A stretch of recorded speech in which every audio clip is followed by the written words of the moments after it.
محدثین نے کیا کیا مسئلے حل کیے ہیں ابواب کی شکل میں، وہ سارا ڈیٹا منتشر جمع کر دیا الحمدللہ۔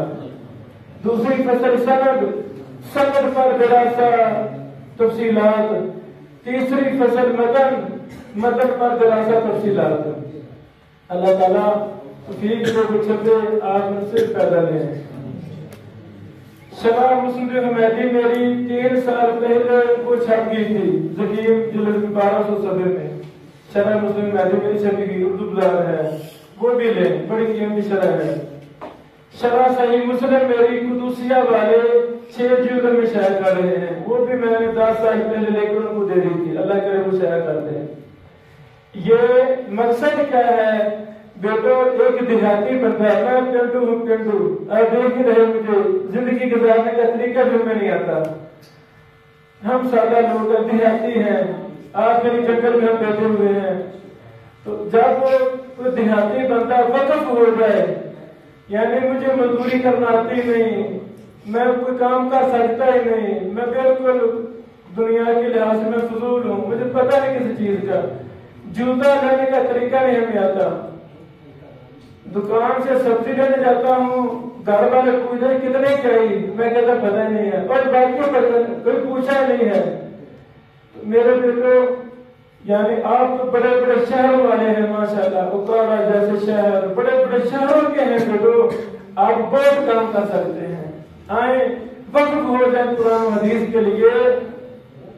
ایک میری کتاب ہے نصیحت ہے میرے سلام کی، ابھی دوبارہ پھر شائع کر رہا ہوں، جلدی آ جائے گی مارکیٹ میں، اس کو پڑھیں، بار بار پڑھیں، انشاءاللہ آپ کی نیندیں حرام ہو جائے گی، آپ کے اندر نئی روح وہ کتاب پھونکے گی کہ ہمارے سبب کیا ہے، ہم کیا ہے۔ اللہ سے دعا ہے اللہ تعالیٰ اس مجلس کو قبول فرمائے، شیخ عمیر صاحب، شیخ محترم جامع کے ناظمین، اللہ تعالیٰ سب کو سلامت رکھے، اس شہر کو اللہ محدثین کا شہر بنائے، عبدالجبار کھڈیروی جیسے محدثین اللہ آپ سب کو بیٹا بنا دے، عبدالرشید ہزاروی صاحب، عبدالعلیم صاحب، شیخ ظاہری صاحب، شیخ زبیر صاحب، شیخ عبدالماجد صاحب، شیخ اشرف صاحب، شیخ عبداللہ صاحب اس جامعہ کی شیخ الحدیث، اللہ بیٹا آپ کو بڑے بڑے شیوخ بنائے، تو کبھی کتائی ہوگی ہو تو معاف کرنا۔ ابھی یہ سند اور کتاب ہم آبانی میں تقسیم کرتے ہیں۔ السلام علیکم ورحمۃ اللہ وبرکاتہ۔